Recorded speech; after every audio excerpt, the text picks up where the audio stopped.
Tension انسان اس وقت لیتا ہے جب اللہ سے آگے نکلنے کی کوشش کرتا ہے، جو کہ لوگ کر رہے ہیں، جو کہ لوگ عورت چاہتی ہے کہ میرا میاں بس مجھے دیتا رہے. نہیں بھائی، اس سے یہ لالچ ہے، آپ کا امیج خراب ہو جائے گا شوہر کی نظر میں. وہ کہے گا میری بیوی لالچی ہے، پیسے پہ نظر لگا کے بیٹھی ہوئی ہے.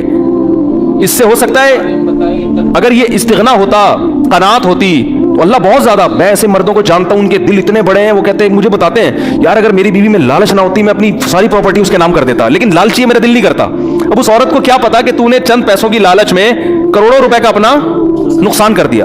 بعض اولاد قناعت پسند ہوتی ہے، ابا کی جائیدادوں پہ نظر نہیں رکھتی. وہ کہتے ہیں ابا آپ ہم سے لو. باپ کا دل اتنا بڑا ہو جاتا ہے، یار میں سب کچھ ان کے لیے، ان کو زندگی میں دے کے چلا جاتا ہے وہ.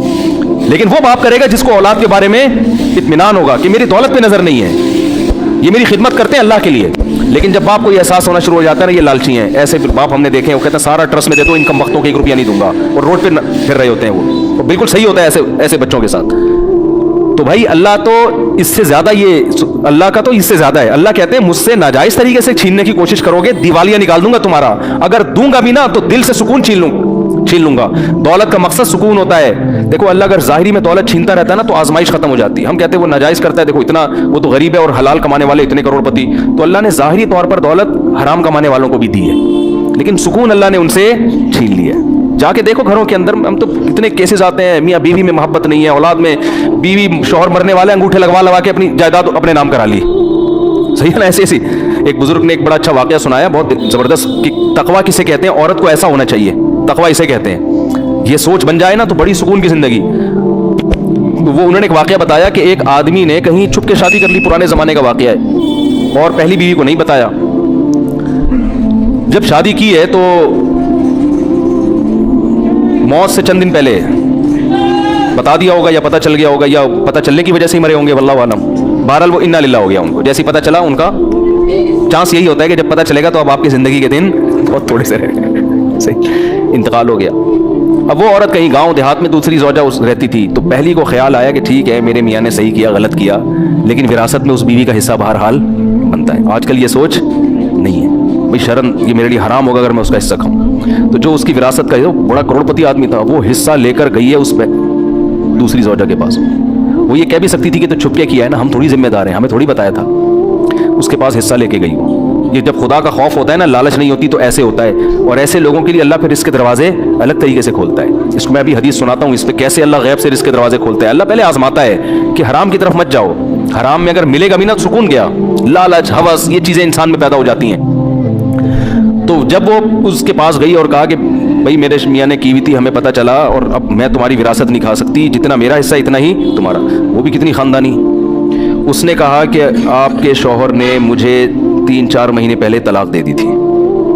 مسئلہ یہ ہے کہ شوہر اگر 1 یا 2 طلاقیں دے اور بیوی کی عدت ہو تو عدت کے دوران عورت کو وراثت ملتی ہے. پھر اگر مرض موت میں طلاق دے دے، اب وہ ایک الگ مسئلہ ہے، لمبی بحث ہے، تو کبھی کوئی مبتلا ہو تو پوچھ لے. میں اس لیے کہہ رہا ہوں کہ ایسا نہ ہو کہ لوگ میرے بیان کو ایک مسئلہ بنا کے بھی پیش کر دیتے ہیں. لیکن عدت بھی ختم ہو چکی تھی، تو انہوں نے اس بات کا بتایا نہیں تھا، لہذا میں ان کی زوجہ نہیں ہوں، میرا حصہ نہیں. کیسی خاندانی عورتیں تھیں کہ نہیں تھیں. وہ الگ بات ہے، ٹینشن سے میاں مر گیا، وہ الگ، وہ تو عورت نہیں پسند کرتی نا، یا ہو سکتا ہے کسی اور وجہ سے مرا ہو. لیکن ہونا یہی چاہیے معاشرے میں، بھائی جو میرا حصہ نہیں ہے وہ میں کسی قیمت پہ نہیں لے سکتا. ایک خاتون نے مجھے امریکہ سے فون کیا کہ میرے شوہر نے مجھے ڈیورس دی ہے، تو وکیل یہ کہہ رہا ہے، عدالت قانونی حق یہ ہے کہ آدھی پراپرٹی میرے شوہر کی اب کس کے نام ہوگی؟ بولیں میرے نام ہو. اور میرا شوہر ایسا، میرا شوہر ویسا، میرا وہ بڑا ظلم بیان کر رہی تھی. میں نے کہا آپ کا شوہر جیسا بھی تھا، نالائق تھا، ظالم تھا، جب اس نے آپ کو طلاق دے دی تو شریعت کی روح سے اب عدت کا خرچہ اور مہر کا خرچہ، اس کے علاوہ آپ کچھ اور لینے کی مجاز نہیں. امریکہ کے لاء کے حساب سے آپ نے اگر لے لیا تو قانون تو کچھ نہیں کہے گا، لیکن اللہ کہے گا آپ کو یہ پیسہ آپ کے لیے حلال. بولتے کیوں نہیں کہیں میرا میاں تو ظالم تھا. میں نے کہا جو ظلم تھا تو علیحدگی ہو گئی نا، بس تلافی ہو گئی اس ظلم کی، اب نہیں رہ رہا آپ کے ساتھ، وہ ختم قصہ. ہاں بچوں کا خرچہ وہ کہہ رہی وہ تو ویسے ہی دے رہا ہے بچوں کا خرچہ. میں نے کہا بچوں کا لے سکتی ہیں اپنا خرچہ، اور میں نے کہا بچوں کا خرچہ بھی آپ 2 مفتیوں کو درمیان میں ڈالیں، کیونکہ امریکہ کا لاء امریکہ کے حساب سے خرچہ دے گا. شریعت کس کے حساب سے مانگے گی خرچہ؟ اسلام کے حساب سے مانگے گی. تو اتنا خرچہ لینا جائز ہے جو شریعت کی روح سے صحیح بنتا ہو. اس سے زیادہ بچوں کا بھی نہیں لے سکتی، اپنا تو لے ہی نہیں سکتی. وہ خاتون میں اللہ کا خوف تھا، انہوں نے کہا میں اپنی پورا کیس ختم کرتی ہوں، مجھے نہیں چاہیے حرام پیسہ. لیکن یہ میرے پاس 18-20 بلکہ فتویٰ تو میں جب سے 20 سال ہو گئے مجھے فون پہ مسائل بتاتے ہوئے, 20 سال میں ایک کیس آیا ایسا. سمجھ میں آ رہی ہے بات؟ لیکن جہاں مرد کو موقع ملتا ہے پیسہ ہتھیانے کا, مرد نہیں چھوڑتا. جہاں عورت کو موقع ملتا ہے عورت, اور وہ تو کہتے ہیں تو قانون ہے بھائی, یہ قانون پہلے خدا کا قانون ہے. خدا نے, اللہ نے قرآن میں بیان کیا ہے عورت کتنا پیسہ لے سکتی ہے کتنا نہیں لے سکتی. یہ ساری چیزیں قرآن نے بیان نہ کی ہوتی پھر آپ کہتے تو قرآن ڈیفائن کر چکا ہے. قرآن سے آگے آپ کیوں نکل رہے ہیں بھائی, اللہ سے آگے کیوں نکل رہے ہیں؟ قرآن کے الفاظ دیکھو, فلا وربک لا یؤمنون حتی یحکموک فیما شجر بینہم. اے نبی تیرے رب کی قسم یہ اس وقت تک مومن نہیں ہو سکتے جب تک شریعت سے فیصلہ نہ کروائیں. جب تک آپ اسلام سے فیصلہ نہیں کرواتے اللہ نہیں مانتا. ایسے تو لا الہ الا اللہ پڑھنے پر گورنمنٹ نے کوئی پابندی تھوڑی لگائی ہے. گورا 100 دفعہ پڑھ لے گا لا الہ الا اللہ محمد رسول اللہ, وہ کیوں نہیں پڑھ کے دے رہا؟ اس کو پتا ہے بھائی یہ سارا اسلام کو فالو کرنا پڑے گا. آپ صلی اللہ علیہ وسلم کے چچا ابو طالب کلمہ کیوں نہیں پڑھا انہوں نے؟ موت کے وقت نبی صلی اللہ علیہ وسلم کہہ رہے ایک دفعہ پڑھ لیں. ان کو پتا ہے پڑھنے کا مفہوم کیا ہے. مطلب یہ کہ پھر میں اپنا دین چھوڑ دیا, اس دین کو فالو کروں گا. آج پڑھتے جا رہے ہیں, کلمہ بھی پڑھتے جا رہے ہیں, لیکن اس کا نہ مفہوم سمجھ رہے ہیں, نہ اس کا مطلب سمجھ رہے ہیں, نہ اس کو فالو کر رہے ہیں. خیر جلدی سے بات کو سمیٹ کے ختم کروں. اب دیکھو ایک اور الٹا کام کیا ہو گیا, موسیٰ علیہ السلام راستہ بھول گئے. ہم کہتے ہیں او یار شٹ یہ کیا ہو گیا یار, ٹینشن ہو گئی. اب بیگم بھی بولتی ہے مروا دیا. میرے ابا نے اجنبی بندے سے میری شادی کرا کے مجھے مروا دی. میں ابا سے کہہ رہی تھی ابا بندہ کا آئی ڈی کارڈ تو چیک کرو اس کا. ابا کیا کہہ رہے ہیں, دیکھو بیٹا کوئی اس ملک میں کسی کمزور کی خدمت نہیں کر رہا تھا, یہ مسافر تھا, اس نے میری بیٹیوں کی خدمت کی بغیر کسی لالچ کے. یہ اس کی علامت ہے. یہ بندہ کیا ہے, ایک نمبر. ابا ان چیزوں کو فوکس کر رہے ہیں نا. پھر بیٹا یہ جب تم اس کو لے کر آئی ہو اس نے نظر اٹھا کے تمہاری طرف نہیں دیکھا, یہ شریف آدمی ہے. بیٹا یہ امانت دار ہے, تم نے خود کہا نظر نیچی اس کی. جو کسی کی بہن بیٹی میں خیانت نہیں کر رہا وہ بیوی کے حقوق میں کیسے خیانت کرے گا, ہے بھائی. اور اہم بات یہ ہے اس نے اس پر کوئی اجرت نہیں مانگی ہم سے, اللہ کے لیے خدمت کی ہے. اور صحت مند بھی ہے, اگرچہ کما نہیں رہا لیکن جو صحت مند ہوتا ہے وہ جب چاہتا ہے کما لیتا ہے. دیکھو دو چیزیں رکاوٹ بنتی ہیں, یا تو صحت نہ ہو پھر انسان نہیں کما سکتا, یا صحت مند تو سست ہو. سست لوگ کبھی بھی, میں ایسے ایسے سستوں کے جانتا ہوں الحمدللہ ہمارے محلے میں ہیں کہ آپ حیران ہوں گے ان کی. آپ کہیں گے یار ان کو انعام ملنا چاہیے, لیکن بہت زبردست صحت اٹھتے ہی نہیں. میں واقعہ سناؤں تو آپ حیران ہو جاؤ, آپ ہنس ہنس کے زمین پہ لیٹ جاؤ. سچے واقعات ہیں, ابھی چھوڑو یار سنانا نہیں چاہتا میں, اب موضوع چینج ہو جائے گا. سچے واقعات ہیں, جھوٹے نہیں ہیں. سست کے ایسے واقعات ہیں جو آپ کیا کہو یار ایسا بھی ہوتا ہے, لیکن وہ میں مسجد میں سنا مجھے بھی مناسب نہیں ہے. کبھی چھاؤں میں آئیں گے اکیلے انشاءاللہ میں آپ کو سناؤں گا. مسجد میں سنانے کے نہیں, ایسے سست ہیں کہ بس چھوڑو یار کیا بتاؤں میں. تو سست کتنا بھی صحت مند ہو, اول تو تھوڑے دن تک صحت رہتی ہے, پر وہ سست آدمی ویسے بیمار ہو جاتا ہے. تو انہوں نے دیکھا کہ نہ ان کے اندر سستی ہے, نہ یہ کمزور ہیں, اور ایماندار بھی ہیں. رزق کون دے گا؟ یہاں یہ سوچ رہے ہیں کہ نکاح کرو, اگر فقیر ہو گیا اللہ غنی کر دے گا. بھائی نکاح کر دیں گے, اللہ کا وعدہ ہے غنی. نہیں کیا تو اس کا مطلب اللہ کی مرضی ہے. یہ شعیب موسیٰ علیہ السلام کے جو سسر تھے ان کی یہ سوچ تھی. تو بیٹی بھی اللہ پہ توکل کر رہی ہے, نہیں کہہ رہی ہے ابا کیا اجنبی بندے سے شادی کرا دی, اب وہ لے کے جا رہے ہیں مصر, راستہ ہی بھول گئے, یہ تو بڑی مصیبت. وہ بھی صبر کر کے بیٹھی ہیں, بھائی میرے باپ کا انتخاب اچھا تھا, اب جو پریشانی آئے گی وہ کس کی طرف سے ہے, اللہ کی طرف, اسی میں خیر ہوگی. اور کمال کی بات جا کے نبوت ملی. تو نبوت ملتے ہی جن سے فرار ہو کے گئے تھے, اللہ کہنے جانا کدھر ہے, سیدھا فرعون کے پاس, اس کے محل میں جا کے کہنا ہے کہ تو رب نہیں ہے. رب کون ہے؟ اللہ ہے. تو یہ تو ایسا ہو گیا کہ میں کہتا ہوں کہ اگر ہم ہوتے, ہم کہتے ہیں اللہ یہ تو بالکل ہی لوجیکل بات ہے تیری, کس طرح کی اللہ باتیں کر رہا ہے. میں موسٹ وانٹیڈ آدمی, مجھے تو وہ بھنک پڑے گی قتل کر دیں گے. اگر تو مجھے یہ کہتا کہ جا کے کسی اور کو دین کی دعوت دے, تو یہ بھی خطرہ تھا کہ فرعون کہے گا میرے ملک میں میری ایک نئی تحریک کھڑی ہو گئی ہے جو دوسرے مذہب کی طرف بلا رہی ہے, اور تو کہہ رہا ہے جا کے بات کس سے کرنی ہے, ڈائریکٹ فرعون سے. تبھی موسیٰ علیہ السلام نے کہا انی قتلت منہم نفسا, اللہ میں نے تو قتل کیا, مجھے مار دیں گے وہ. اور یہ ہے, اور پوری تقریر اللہ نے کہا کلا ہرگز نہیں, جانا پڑے گا تجھے, جانا پڑے گا, اور جا کے اس کو دعوت دینی پڑے گی. اور پھر اتنی آزمائشیں, جب موسیٰ علیہ السلام گئے فرعون کو دعوت دی, جو کچھ آزمائشیں قرآن بیان کر رہا ہے. موسیٰ علیہ السلام بنی اسرائیل کو بھی تسلیاں دے رہے ہیں, اللہ کی مدد آئے گی, اللہ کی مدد آئے گی, ادھر بھی تسلیاں دے رہے ہیں. یہاں تک کہ قرآن کہتا ہے بنی اسرائیل پر اور مصیبتیں شروع کر دی فرعون نے, اور عذاب شروع ہو گئے. یہاں تک کہ بنی اسرائیلی جو حضرت موسیٰ کو پیغمبر مانتے تھے, معجزے دیکھ چکے تھے, کہنے لگے اوذینا من قبل ان تأتینا ومن بعد ما جئتنا, اے موسیٰ تیرے آنے سے ہمیں کوئی فائدہ نہیں ہوا, تیرے آنے سے پہلے بھی عذاب میں, اور تیرے آنے کے بعد بھی ہم عذاب میں ہیں. اور حضرت موسیٰ کیا تسلی دے رہے ہیں, عسیٰ ربکم ان یہلک अदुवकुम, उम्मीद रखो अल्लाह तुम्हारे दुश्मन को हलाक करेगा। ये जो इतने सारी नाकामियां अल्लाह पैदा कर रहा है, नाकाम करने के लिए नहीं। अगर अल्लाह हमें नाकाम करने के लिए कर रहा है, इसका मतलब अल्लाह की नजर में फिरौन बड़ा है और हम अल्लाह की नजर में छोटे। तो फिरौन कैसे बड़ा हो सकता है? वो तो अय्याश है, वो तो जालिम है। ये तवक्कुल चाहिए अल्लाह को अपने बंदों से। बात समझ में आ रही है कि नहीं आ रही है? और ये तवक्कुल हमें अल्लाह को चाहिए निजी जिंदगी में भी, दफ्तरों में भी, घरों में भी, कारोबार में भी, मस्जिदों में भी, हर जगह ये वाला तवक्कुल अल्लाह को हमसे चाहिए कि तुमने काम पूरा करना है, नतीजा किस पे छोड़ना है? अल्लाह पे। गलत भी हो रहा है तो बस सही हो रहा है। समझ में नहीं आ रही मेरा ख्याल है बात? गलत भी हो रहा है तो सही हो रहा है बस, फिर सुकून भी मिलेगा, फिर सही भी होना शुरू हो जाएगा, वरना गलत ही होता रहेगा। और अगर आपने अल्लाह को राजी नहीं किया हुआ ना, फिर अल्लाह की कसम उठा के कहता हूं कि अगर सही भी हो रहा है तो क्या हो रहा है? गलत हो रहा है। ये आपकी खुशफहमी है कि सही हो रहा है, ये आपकी खुश। देखो, जब किसी दुश्मन को आपने बुलाया, आपके दुश्मन ने आपको बुलाया, आपको नहीं पता था कि ये मेरा दुश्मन है, उस वक्त आपको मालूम नहीं था। लोग बता रहे हैं तुम्हारा दुश्मन है, आपको नहीं पता। आप कह रहे हो नहीं यार ये तो मेरा दोस्त है। उसने रसगुल्लों का डब्बा सामने लाके रख दिया, आपने 3 रसगुल्ले खा लिए। बाद में किसी ने साबित कर दिया कि ये कौन था? आपका दुश्मन। आप फौरन उल्टी की गोलियां खाओगे, यार ये रसगुल्ले निकालो, ये इतना बड़ा दुश्मन है, ये तो मुझे कत्ल करने के लिए तलाश कर रहा था। आपको उन रसगुल्लों से बू आना शुरू हो जाएगी, खौफ आना शुरू हो जाएगा। जो अल्लाह वाले लोग होते हैं ना, गुनाह करने के बाद अगर उनको इज्जतें मिलें, पैसे मिलें, गुनाह भी हो रहे हैं फिर भी सब कुछ मिल रहा है, वो उस पैसे से, इज्जत से कभी खुश नहीं होते। कहते हैं अल्लाह कोई मुझे बड़ी तबाही में डालना चाह रहा है। क्योंकि मूसा अलैहिस्सलाम जब फिरौन को दावत दी है तो फिरौन की तरक्की का ग्राफ कम के बजाय और ऊपर जाना शुरू, और बनी इसराइल पर जुल्म का ग्राफ वो भी ऊपर जाना शुरू, यानी वो और तनज़्ज़ुल की तरफ जाना शुरू हो गए। लेकिन मूसा अलैहिस्सलाम तसल्लियां दे रहे हैं कि सब्र करो, अल्लाह तुम्हें हुकूमत देगा। इन्नल अर्दा लिल्लाही, देखो जमीन अल्लाह की है, यरिसुहा मन यशा यूरिसुहा मन यशा, इन्नल अर्दा लिल्लाही यरिसुहा मन यशा, जिसको चाहता है वारिस बनाता है। तो ये तवक्कुल अल्लाह हमसे चाहते हैं। बात मेरा बयान शुरू कहां से हुआ था? ये कहां चला गया बयान? अच्छा, फिर आखिर में मूसा अलैहिस्सलाम को देखो ना, फिर अल्लाह ने हजरत मूसा की मदद आ गई और अल्लाह ने कहा कि बनी इसराइल से कहें कि मिस्र से निकल जाए। अब थोड़ा बनी इसराइल को सुकून मिला, भाई अब इंतजाम हो गया, अब हम निकल के कहीं जाएंगे, हंसी खुशी जिंदगी गुजारेंगे। लेकिन यहां फिर कामयाबी में नाकामी।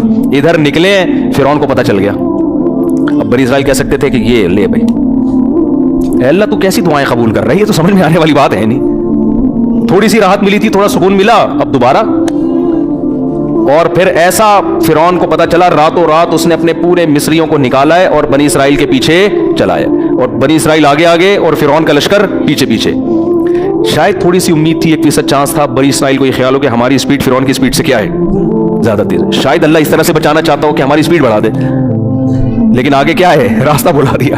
वही हुआ जो कोई तूर पे हुआ था, रास्ता अल्लाह ने बुला दिया। आगे पानी है।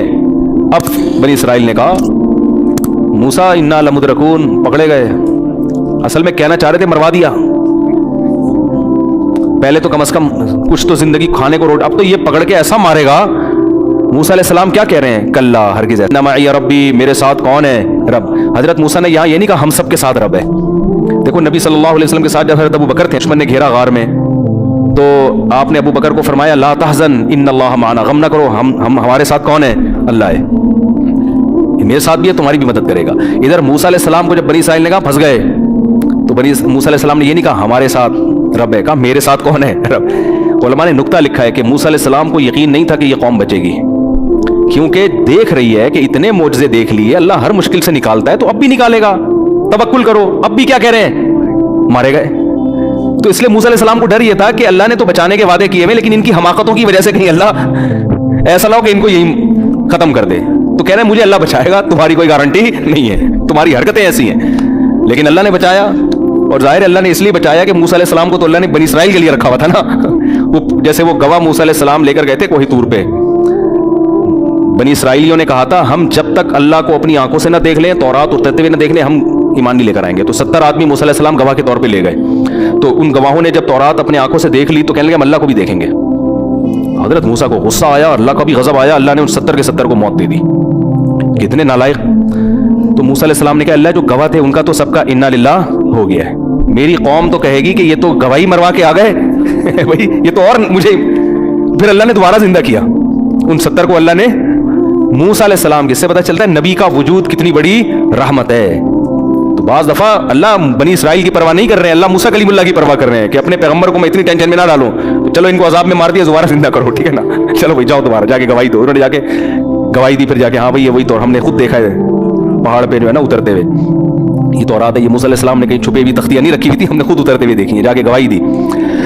तो इन तमाम बातों से पता चलता है भाई मुसलमान का लाइफ स्टाइल और गैर मुस्लिम के लाइफ स्टाइल में ज़मीन आसमान का फ़र्क है। गैर मुस्लिम कैलकुलेटर पे यकीन करता है, वो कहता है इतने पैसे बैंक में, डबल रोटी की कीमत इतनी हो गई है और अंडे इतने रुपए के हो गए हैं, 2 बच्चे ही अच्छे। आई बात समझ में? बल्कि वो 2 भी कहता है गवर्नमेंट पाले, मैं क्यों पालूं? बेगम अपने खर्चे पे चाय बनाएगी, मैं अपने खर्चे पे चाय बनाऊंगा, मैं अपना पैसा, एक्चुअली मैं अपना बिजनेस किसी के साथ शेयर नहीं कर सकता, I am man of money, इस तरह के डायलॉग भी बोले जाते हैं, तो पैसे का गुलाम।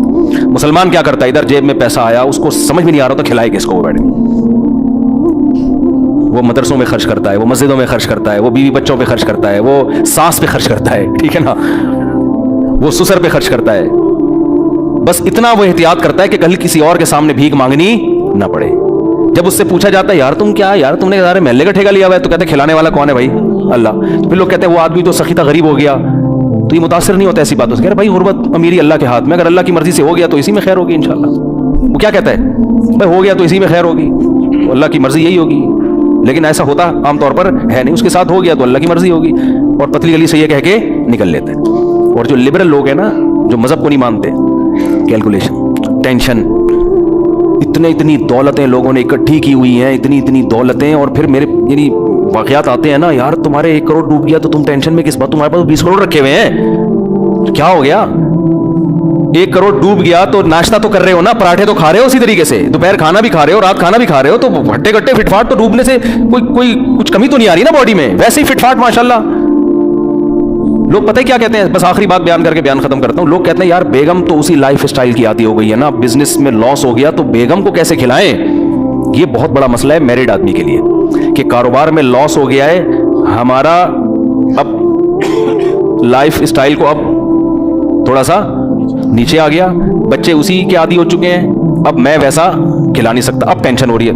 कोई टेंशन लेने की जरूरत नहीं, बेगम साहब को बता दें, बेगम साहब अब मैं ये खिला सकता हूँ, आपने रहना है रहें, नहीं तो पतली गली से भाई। अब मैं चोरी तो नहीं करूंगा ना, रिस्क किसके हाथ में, अल्लाह के हाथ। मेरी जो मेहनत है वो मैं कर रहा हूं भाई, मुझसे जो हो सक रहा है वो मैं नहीं कर रहा होता, फिर ताने भी बनते हैं, फिर खुला भी बनता है, फिर तलाक भी बनती है, फिर चित्रौल भी बनते हैं, सब कुछ बनता है, सालों से पिटवाना भी बनता है, लेकिन मेरे बस में नहीं है, रिस्क अल्लाह के हाथ में है। तो ये है, तो मैं भी सूखी रोटी खा रहा हूँ, और हमारे नबी भी जो है ना नाफाका होता तो हम भी फाका, आज पीर के दिन में रोजा रखते हैं, सही है, तुम भी सहरी में 2 पापे खा लेना, मैं भी खा लूंगा।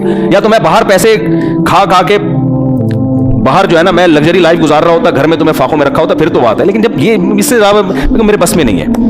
अब क्या होता है कि बेगम जाएगी, बच्चे कहेंगे ऐसे होगा, तो बोलो भाई मैंने अल्लाह के लिए पैदा हुआ, भी बच्चों के लिए मैं पैदा हुआ ही नहीं। Both are made for each other है ही नहीं, ये जुमला ही गलत था, ये मैंने तुम्हें सिर्फ पटाने के लिए कहा था शादी के मौके पे।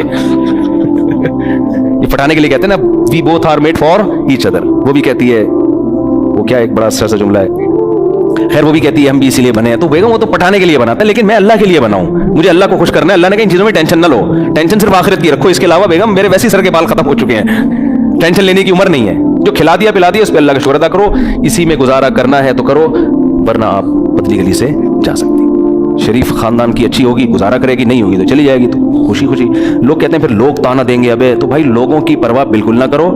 100 साल पहले बहुत से लोग ऐसे थे जिनको बड़ी गंदी गंदी गालियां पड़ा करती थी, गालियां देने वाले भी खबरों में, और जिनको दी जा रही थी वो भी कहां। न इज्जत करने वाला रहेगा, न जिसकी इज्जत की जा रही है वो रहेगा, न जलील करने वाला रहेगा, न जिसको जलील किया जा रहा है वो रहेगा। सब थोड़े दिनों की कहानी, खत्म, फिनिश। नई नस्ल आएगी, अल्लाह कहेगा उसके अमल को अल्लाह देखेगा, और फरिश्ते फाइलें लपेट के चले जाएंगे। आखिरत में पता चलेगा कौन इज्जतदार था और कौन नाकाम था, ये आखिरत में पता चलेगा। तो फैमिली मैटर में भी ना वो देखा करो कि मेरे बस में क्या है। जो चीज बस में नहीं है उसकी कभी टेंशन नहीं लेनी है। ये आपके बस में नहीं है रिस्क बढ़ाना भाई, ये अल्लाह के हाथ में है। जो आपके बस में उसमें सुस्ती ना करो आप। बढ़ जाए ठीक है, नहीं बढ़े भाई इसी पे हम खुश हैं यार, अल्लाह इसी पे राजी है, बस ठीक, कोई बात नहीं। गोले गंडे बेचेंगे हम थोड़े दिनों में, कोई मसला नहीं, दुम्बों का कारोबार करेंगे। तो बेगम को भी बताना, मैरिड आदमी के लिए नहीं बड़ा मसला होता है। बाप से ताने मिल रहे हैं, कमाता क्यों नहीं है, माँ से ताने मिल, अम्मा को बता दो अम्मा मेरे बस में यही है, मैं इससे ज्यादा नहीं कमा सकते, एक्चुअली मैं नहीं कमा सकता इससे ज्यादा, तो आप मुझे रखना है रखें, नहीं तो आप मुझे घर से निकाल दें। घर से निकल के जाएगा कहाँ, फुटपाथ पे सो जाए जाके, 2-3 दिन नींद नहीं आएगी, फिर आना शुरू हो जाएगी। इतना खुदा की कसम मजा आएगा ना, पैसे वापस क्योंकि मकसद आखिरत है, वही है ही नहीं। और फिर जो पैसा आएगा उसमें मजा भी बहुत आएगा, क्योंकि आप ज़हनी तौर पर तैयार हो कि अल्लाह मेरी जरूरत सिर्फ 2 वक्त की रोटी है। अब जो अल्लाह बंगला देगा, गाड़ियां देगा, तो आदमी कहेगा अल्लाह मैं ना इसका मुस्तहिक हूं, ना मुझे जरूरत है, अब तो खिलाया जा रहा है। और मैं ऐसे लोगों को भी जानता हूं अल्हम्दुलिल्लाह। एक मेरे पास आके कहते हैं हजरत समझ में नहीं आ रहा, इतना पैसा आ रहा है, समझ में नहीं आ रहा, हम तो ना नेक हैं इतने, और ना जनाब हमने कोई इतनी मेहनत की है, क्या करें। मैं कहता हूं शुक्र अदा करो भाई अल्लाह का, और क्या करो, और नेक बनने की भी कोशिश करो अगर नहीं हो तो, है ना, शुक्र अदा करो अल्लाह का। ऐसे लोग भी हैं और ऐसे भी हैं, जितना मर्जी कमा लो, हाय पैसे ही नहीं है, हाय खर्चे नहीं हो रहे, हाय ये नहीं हो रहा, हाय वो नहीं हो रहा, तो हाय हाय हाय मैं एक दिन जनाजा उठेगा और बिल आखिर कब्र में बच्चे फेंक के आ जाएंगे, और फिर भूल जाते हैं। 2-4 दिन बाद बच्चे याद नहीं रखते तो महल्ले वाले कहां से याद रखेंगे भाई, और याद रख भी लेंगे तो आपको उसे याद रखने का फायदा क्या है। तो असल हदफ क्या है, आखिरत। हजरत हकीमुल उम्मा मौलाना अशरफ अली थानवी रहमहुल्लाह फरमाया करते थे कि दीनदारी का जो दर्जा अल्लाह हम सबसे चाहते हैं ना, वो ये है कि अल्लाह की रजा में अपने आप को इंसान फना कर दे। बस जैसा अल्लाह चाह रहा है वैसा ही होगा। अल्लाह चाह रहा है आपको गरीब रखना, मैं इस गुर्बत पे राजी हूं।